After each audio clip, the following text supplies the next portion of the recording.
Waheguruji ka Khalsa, Waheguruji ki Fateh, bienvenue à vous mes amis. Aujourd'hui, je vais aborder un sujet qui a été soulevé suite à un échange hier avec un frère, au sujet d'un personnage qui est l'ange Azraël. Alors le contexte, pour vous le rappeler d'où est née cette question-là, c'est un site français de vente en ligne sur Internet qui propose toutes sortes d'articles, comme c'est la mode en ce moment en Occident, avec des crânes humains, voilà, sur des verres, sur des t-shirts, sur toutes sortes de choses. Et ils ont un blog qui est lié en fait à leur site marchand. Et dans ce blog, eh bien, il y est mentionné le sikhisme et la présence de l'ange Azraël dans le sikhisme. Elle est mentionnée aussi pour le judaïsme et l'islam, comme ange de la mort, comme ange de la sanction, en fait, au moment de la mort.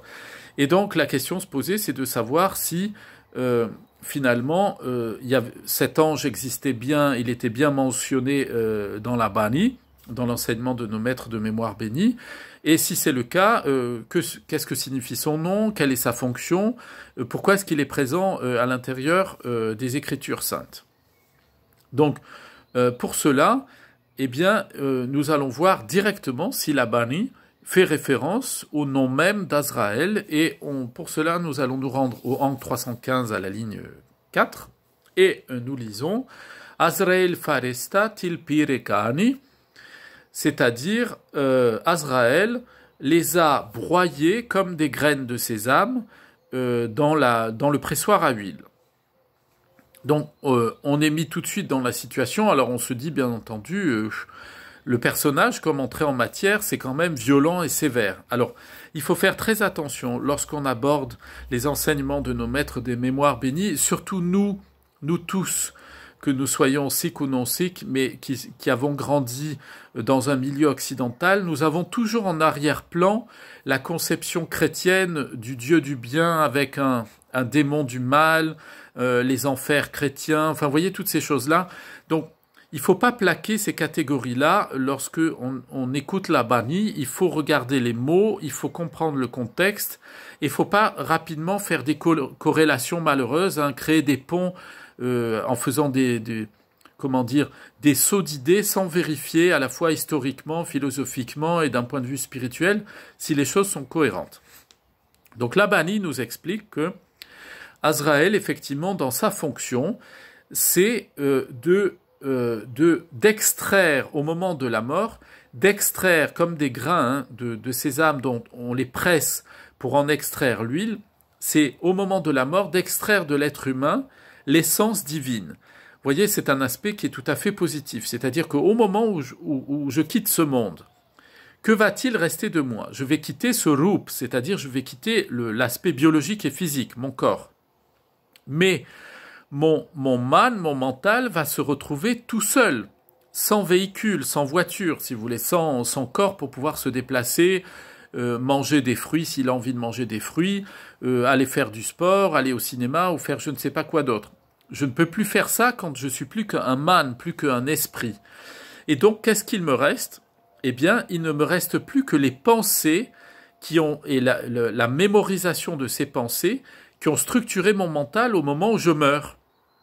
Et donc, je me retrouve à ce moment-là à être réorienté spirituellement dans ma destinée spirituelle, réorienté en fonction de ce qu'il y a dans mon man.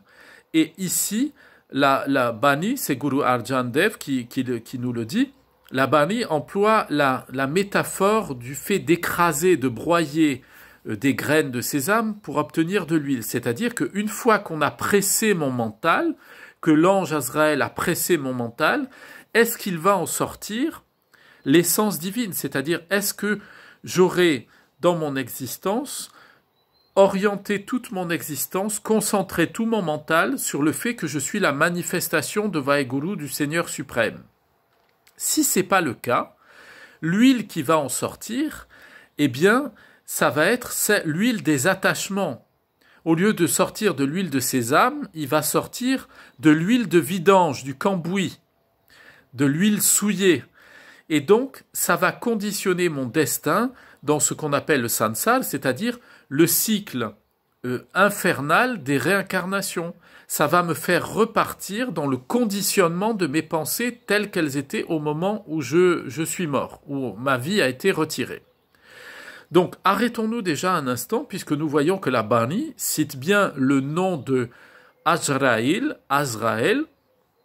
Donc, c'est bien que cet être existe, puisque quand la Bani enseigne quelque chose, elle enseigne que des choses qui sont vraies. Elle n'enseigne pas des histoires à dormir debout. Donc, que signifie, d'où vient ce mot Azraël?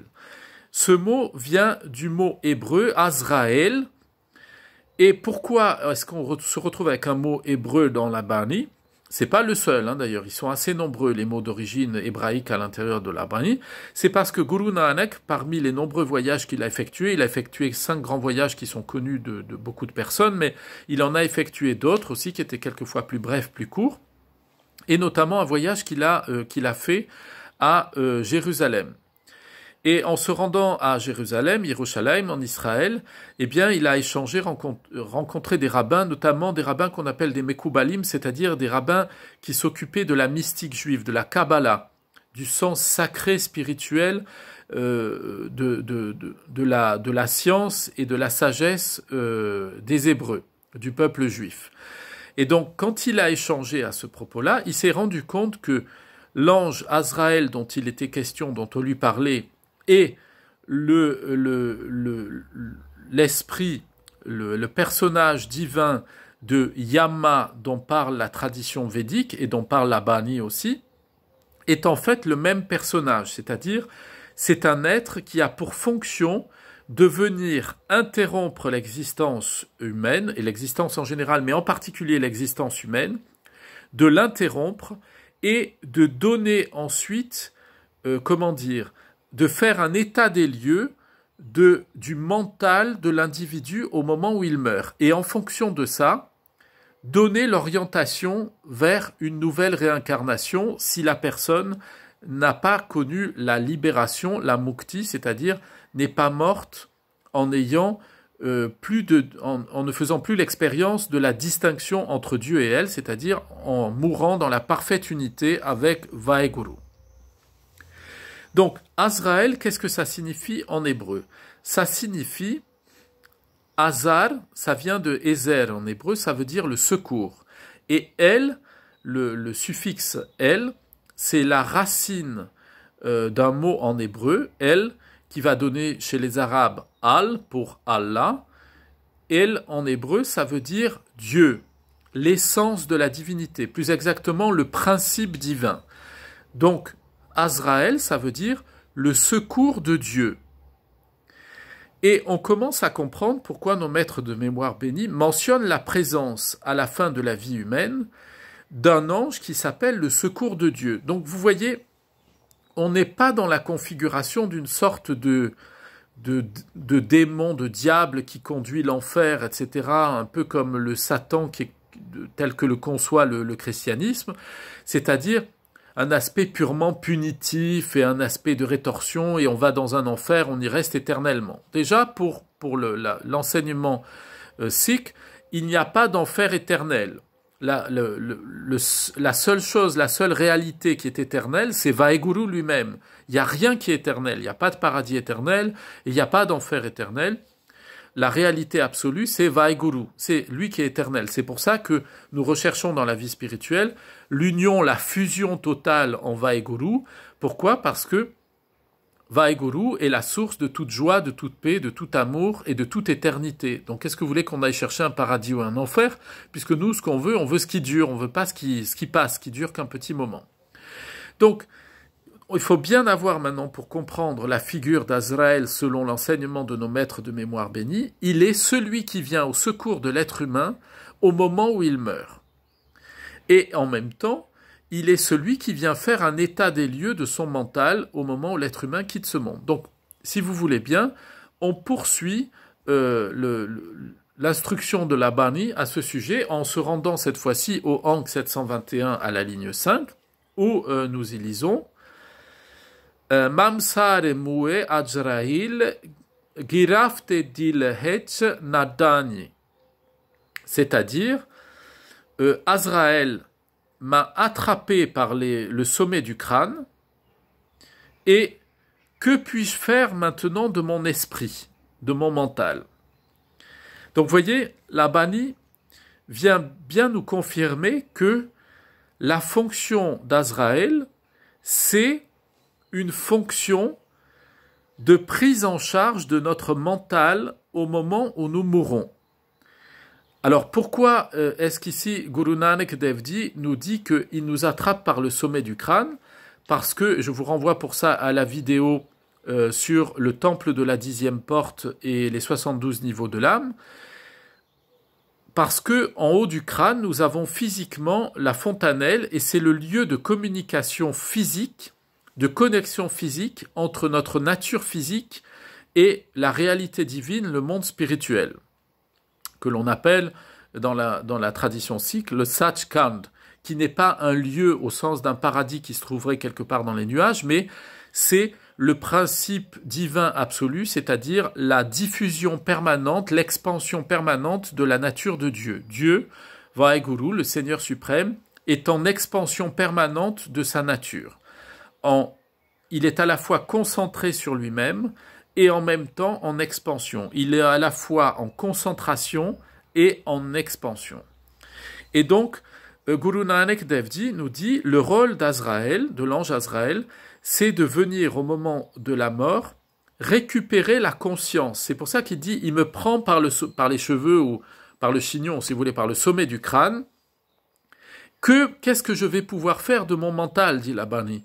Vous comprenez, qu'est-ce que je vais pouvoir faire de ma conscience? Et oui, parce que le rôle de l'ange Azraël, c'est de prendre en charge notre conscience telle qu'elle est au moment où nous mourrons, pour ensuite lui donner l'orientation qu'elle doit prendre. C'est-à-dire que si elle n'est pas, au moment où nous mourrons, nous ne sommes pas dans l'union avec Vaheguru, eh bien cette conscience, elle va être réorientée en fonction de l'imagination et des mémoires qu'elle a accumulées tout au long de l'existence. C'est-à-dire que, par exemple, si tout au long de l'existence, une personne a eu des pensées qui étaient des pensées d'accumulation de richesses, au moment où elle meurt, elle a tellement stocké ces pensées-là qu'on a presque l'impression que ça constitue sa nature profonde, et bien quand Azraël prend en charge la conscience, il va la réorienter dans une incarnation d'avidité, c'est-à-dire d'avoir entassé. Et par exemple, cette personne va devenir une fourmi qui passe toute sa vie à entasser des choses, à s'épuiser, à entasser de la nourriture Et vous comprenez, ça va créer un enfermement dans l'avidité. Et comme Guru Nanak Dev Ji nous l'a enseigné, eh bien, lorsque nous mourrons, si nous ne connaissons pas la libération spirituelle, nous devons passer par 8 400 000 formes différentes de vie, d'incarnation, avant de retrouver une enveloppe humaine. C'est pour ça, mes amis, qu'il ne faut pas gaspiller son existence. Les moindres minutes de notre vie, il ne faut pas perdre son temps. Il faut toujours mettre à profit son temps pour la connexion avec Vaheguru, pour être toujours dans la recherche de cette unité, de cette fusion avec le Seigneur suprême. La vie humaine, c'est tellement précieux que c'est de la folie de passer 3, 4 heures, 5 heures par jour devant la télé, à perdre son temps, plutôt que à étudier la Bani, à étudier les Écritures saintes, et à les mettre en pratique par la méditation, par le seva, et ainsi de suite. Il faut être dans le monde des fous pour penser qu'on est éternel dans notre corps présent, et qu'on ne sait pas à quel moment Azraël, Dieu nous en préserve, va venir nous tirer par le sommet du crâne pour venir récupérer notre conscience. Et qu'est-ce que nous allons faire? Nous allons dire ce que Guru Nanak, ici dans la Bani, mais dans la bouche du Manmukh, il dit à ce moment-là, comment je vais rattraper mon esprit? Comment je peux récupérer ma conscience? Je ne suis même pas propriétaire de ma conscience. Donc on poursuit toujours dans la fonction de l'ange Azraël. Cette fois-ci, nous nous rendons au Ang 723 à la ligne 16, et nous pouvons y lire la Bani suivante. Jab Azrael Bastani Tab Chekare Bidai, que l'on traduit par lorsque l'ange Azraël vient prendre tes mesures, te mesurer, t'évaluer, qu'est-ce que tu pourras bien faire? Donc, vous voyez, ici, c'est Guru Arjan Dev qui rédige cette bani-là, ce verset-là. Il dit ce que Guru Nanak a enseigné précédemment. Il dit, lorsque l'ange Azraël arrive à la fin de ton existence, mon ami, c'est foutu. C'est pas le moment où tu vas pouvoir changer ta vie. Or, nous voyons dans l'existence, lorsque les gens arrivent au moment où ils vont rendre leur dernier souffle, on leur dit, ah, monsieur, madame, vous savez, vous avez un cancer généralisé, vous allez mourir dans 1 semaine. Ah alors, mon Dieu, qu'est-ce qu'on peut faire pour sauver sa vie spirituelle? Qu'est-ce qu'on peut faire, etc. Et mon ami, quand on arrive 2 minutes avant de mourir, c'est un peu tard. Alors, on a toujours, bien sûr que, et c'est important de dire qu'au dernier moment, on a toujours la possibilité de se tourner vers Vaheguru, de dire vraiment, j'étais un idiot, j'ai pas compris, etc. Et on peut toujours, mais on va pas pouvoir changer complètement le man, vous voyez? Parce que comme pendant 60, 70 ans, 80, 90 ans, 120 ans d'existence, si on n'a pas développé en nous notre vie spirituelle, si on n'a pas médité le Nam, le nom divin, on n'a pas développé la conscience de la présence de Vaheguru en nous, c'est comme une vieille baraque qu'on veut réparer intégralement 2 jours avant de la vendre à quelqu'un. Ça va être impossible. On va juste mettre de la peinture sur des murs délabrés. Ça va être très compliqué. Parce que la vie spirituelle, c'est un long processus. C'est pour ça d'ailleurs que ces échecs dans la vie spirituelle réengendrent en permanence des réincarnations dans de nouvelles formes. Parce que tant que le man est attaché à lui-même, tant que le mental est attaché à lui-même, il produit des barrières, il produit des limites, et ces limites, elles produisent de nouvelles incarnations. Et ces nouvelles incarnations, si à un moment donné, elles ne sont pas orientées vers la conscience que l'on est une manifestation de Vaheguru, elles ne font que nous replonger dans de nouvelles limites. Et vous comme moi, on a horreur d'être entravé dans notre liberté, on a horreur d'être limité. Eh bien, pour être dans une liberté sans limite, il n'y a qu'un moyen, c'est là, maintenant où vous entendez ce que je suis en train de vous dire, quelle qu'ait été votre vie avant, c'est pas trop tard, c'est toujours le bon moment, tant que vous êtes bien en vie et bien conscient, c'est toujours le bon moment pour prendre non seulement la résolution, mais le faire pratiquement. Levez-vous le matin de bonne heure avant le lever du soleil, faites Nam Simran, méditez le nom de Vaheguru, le nom de Dieu, concentrez-vous par la méditation sur la présence de Dieu en vous, et faites du seva, faites du service désintéressé auprès des autres, et étudiez, apprenez les enseignements divins qui sont contenus dans la Bani, et vous allez voir, ça va changer dans votre vie. Et s'il y a Azraël qui vient chercher plus exactement votre conscience, votre chitta, l'intelligence, la conscience et votre man, les deux ensemble ça forme la conscience, quand il viendra le chercher, il va venir chercher une conscience qui n'est plus attachée à elle-même, et vous n'aurez pas à refaire un tour de manège infernal dans cette folie qu'est le sansar, qui est le cycle incessant des réincarnations, des douleurs, des limitations et des souffrances, et des désirs qui ne sont jamais assouvis. Donc nous poursuivons pour mieux comprendre qui est l'ange Azraël, l'ange qui est le secours divin, qui vient auprès de chaque être humain dans son cheminement spirituel. Il nous est dit au Ankh 724, à la ligne 13, c'est toujours Guru Arjan Devji qui parle ici, il nous est dit Azraël Yarband Setera Atar, c'est-à-dire Azraël est l'ami de l'humanité car il a le soutien de Dieu. Donc là, vous voyez, c'est très clair. La fonction de l'ange Azraël, qui est appelé un peu à tort l'ange de la mort, il est plutôt l'ange qui vient récupérer la conscience pour lui donner sa nouvelle destinée. Donc vous voyez, c'est un peu autre chose. Eh bien ici, la Bani nous dit clairement, il n'est pas mauvais. C'est pas un démon qui vient nous attaquer. C'est la manifestation, Azraël est la manifestation de Vaheguru qui vient évaluer notre conscience, mais qui avant de l'évaluer au moment de notre mort, l'a accompagnée tout au long de notre vie pour lui permettre de se développer, de se libérer d'elle-même, pour s'attacher et s'immerger dans la présence du Seigneur suprême. Et là, nous comprenons qui il est. La Bani nous dit, Guru Arjan nous dit, Azraël est l'ami de l'être humain. C'est pas un ennemi.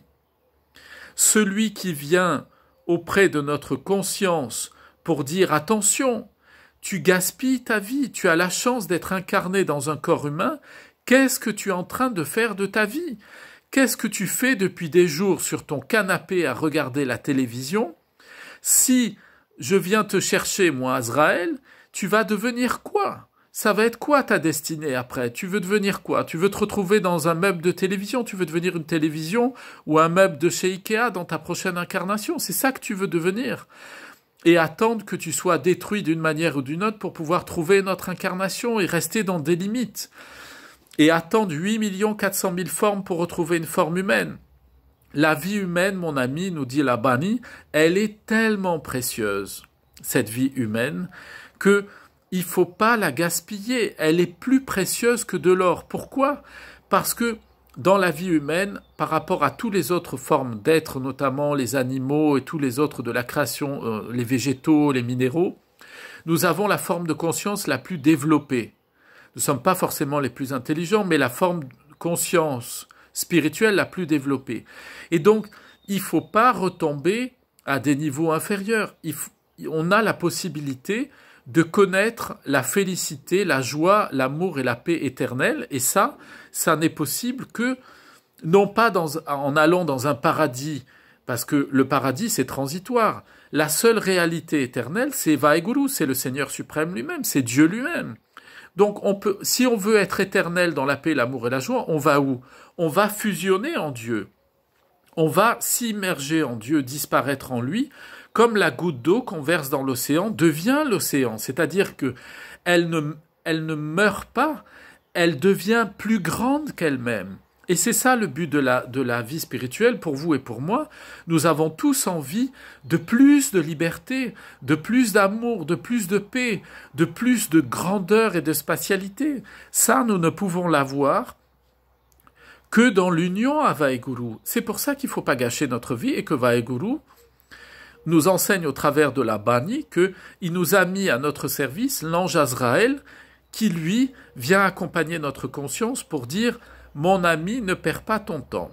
Il est donc l'ami de l'humanité et la Bani nous dit, Guru Arjan dit, parce qu'il a le soutien de Dieu. Et oui, pourquoi il a le soutien de Dieu? Parce qu'un ange, ça n'existe pas comme ça. Un ange, il est semblable au rayon du soleil. Un ange, c'est une manifestation de Dieu. Si on représente, c'est une métaphore bien sûr, mais si on dit que Dieu c'est le soleil et que les anges sont ses rayons, vous ne pouvez pas séparer les rayons du soleil. Si vous séparez un rayon du soleil, il n'y a plus de rayons. Eh bien l'ange Azraël est une des formes, une des manifestations de Vaheguru, et comme l'indique son nom, il est Azraël, il est le secours de Dieu. Il est Dieu qui vient à notre secours. Vaheguru qui se manifeste auprès de nous, pour nous aider à développer notre vie spirituelle. Alors, si on poursuit notre lecture de la Bani, au Ang 953 à la ligne 14, il y a enseigné la chose suivante. Il y est dit « Azrael faresta hosi aetai » c'est-à-dire Azraël a été programmé, il a été appelé, c'est sa vocation, c'est son job, si vous voulez. Azraël a été appelé pour les punir. Alors, plus exactement, pour les comprimer. C'est ce qu'on a vu en début de cet enseignement, c'est que la fonction d'Azraël, à un moment donné, c'est de faire émerger à l'intérieur de notre conscience, au moment où nous mourrons, de faire émerger notre vie spirituelle véritable. Ce que nous avons fait de cette conscience et de ce corps qui nous a été donné. Et donc, la Bani nous explique ici qu'il a une fonction limitative, c'est-à-dire il vient marquer un terme, il va mettre un coup d'arrêt à l'existence humaine pour dire maintenant, on fait les comptes pour savoir, parce que rien ne dure, hein, le corps ne dure pas, donc au moment où il faut quitter le corps, eh bien, la conscience, on vérifie son compteur, elle est remise à zéro, et elle va être conditionnée en fonction de ça. Donc, vous voyez, mes amis, ce que nous enseigne la Bani, pour résumer, c'est que l'ange Azraël existe bien, que sa fonction, c'est d'éveiller notre conscience à la vie spirituelle. Et vous l'aurez compris dans cet enseignement du jour, Azraël est là pour nous rappeler, la Bani nous dit, il est là pour nous rappeler que nous ne devons pas gaspiller le temps qui nous a été imparti, et surtout, la kirpa, la grâce suprême qui nous a été faite par le Seigneur suprême, par Vaheguru, qui nous a été faite d'être incarné dans un corps humain. Vous comme moi, là, au moment où nous échangeons, où nous sommes ensemble dans le temps de cet enseignement, eh bien, nous savons très bien qu'au fond de nous, nous ne sommes pas éternels, que nous n'allons pas durer. Mais ni vous ni moi ne savons quand est-ce que nous allons quitter ce monde-là. Et c'est la raison pour laquelle nos maîtres de mémoire bénis nous disent de ne pas gaspiller notre temps, de tout de suite nous mettre au travail spirituellement. Et pour ceux d'entre vous, ceux d'entre nous qui se diraient « mais j'ai du mal, j'arrive pas à méditer », j'ai du mal à faire Nam Simran au quotidien, du mal à prendre un temps pour lire la Bani le matin, réciter la Bani, faire Nitnem, étudier le Shri Guru Granth Sahib, les écritures sacrées, l'enseignement de nos maîtres, etc. Mes amis, il y a toujours le temps de faire. Posez-vous la question dans la journée. Combien de temps passez-vous à faire des choses qui ne sont pas essentielles? On peut faire, je cite souvent la télé parce que c'est ce qui est le plus connu, mais perdre son temps à regarder son téléphone, à trafiquer des petites affaires, à regarder je sais pas quoi, ce qu'est en train de faire le voisin parce qu'on sait pas quoi faire de son après-midi, et ainsi de suite, à aller bavarder de choses qui sont pas intéressantes, comme par exemple critiquer les autres, faire des remarques, être toujours négatif. Ce temps-là, vous vous rendrez compte qu'on passe tous beaucoup de temps à le perdre. Eh bien, il faut faire un quota. Prenez au moins 10% de ce temps-là et vous allez voir que ça va vous laisser du temps et vous allez le consacrer tous les jours au développement de votre vie spirituelle. Eh bien, la Bani nous dit, l'ange Azraël, il est là pour vous donner un coup de pouce, c'est-à-dire, il est la manifestation de Vaheguru qui va vous aider, vous encourager du point de vue de votre conscience à continuer. Et vous allez voir que si vous vous mettez le pied à l'étrier, d'un point de vue spirituel, et que vous commencez à entrer dans une discipline spirituelle, vous allez voir que dans votre conscience, il va y avoir quelque chose qui, d'un jour à l'autre, va vous motiver de plus en plus à pratiquer la méditation d'une âme, vraiment à faire du seva, c'est-à-dire à partager avec les autres au nom de Guru, à partager vos biens, à partager vos connaissances, à diffuser des bons sentiments autour de vous. Et vous allez voir que plus vous allez faire ça, plus ça va motiver, ça va faire grandir la vie à l'intérieur de vous. Et bien cette motivation qui va être à l'intérieur de vous, comme une toute petite lumière, c'est Azraël, c'est-à-dire c'est la présence de Vaheguru sous la forme d'une impulsion, d'un secours spirituel. Et ça veut dire que où qu'on se trouve, mes amis, nous ne sommes jamais seuls parce que nous avons toujours à côté de nous et dans notre conscience le secours du Seigneur suprême qui nous booste pour aller de l'avant dans la vie spirituelle et de se dire en même temps que s'il y a des jours où on est un peu moins en forme que d'autres, eh bien, de se tourner vers Vaheguru et de dire voilà, maître du monde, créateur de toutes choses, je demande viens me secourir, viens me donner du punch pour la journée, viens me donner de la motivation parce que j'ai un peu de mal aujourd'hui, je suis embourbé dans le monde matériel, viens m'aider à me motiver. Voilà mes amis, l'ange Azraël c'est ça, il est là pour to lift up, comme on dit en anglais, pour élever notre conscience, pour nous donner du dynamisme, nous encourager à la vie spirituelle. Et puis c'est très important, je veux le rappeler à ce moment-là, chacun d'entre nous est un ange Azraël pour les autres, non pas pour les juger, mais pour les secourir en venant les aider. Donc n'hésitez pas à communiquer de la Bani autour de vous, donner de l'enseignement, même si vous savez qu'un peu, mais que vous savez bien un tout petit peu, même si vous savez un peu, on est toujours là pour instruire les autres et recevoir soi-même en étant modeste et humble de l'enseignement de la part des autres aussi. Faites du seva, partagez, avec les autres, partagez les connaissances, priez ensemble, lisez la Bani ensemble, et vous allez voir tout ça, ça va donner de la motivation générale à tout le monde, et ça va faire croître tout le monde dans la vie spirituelle. Ça va être un bon secours, que chacun d'entre nous, on soit un secours pour pour un frère ou pour une sœur à côté de nous ou un peu plus loin de nous. Je vous souhaite une très bonne journée, plein de bénédictions à vous tous, vos familles, vos amis, vos voisins et votre entourage. Et je vous dis à très bientôt. Vaheguru Ji Ka Khalsa, Vaheguru Ji Ki Fateh.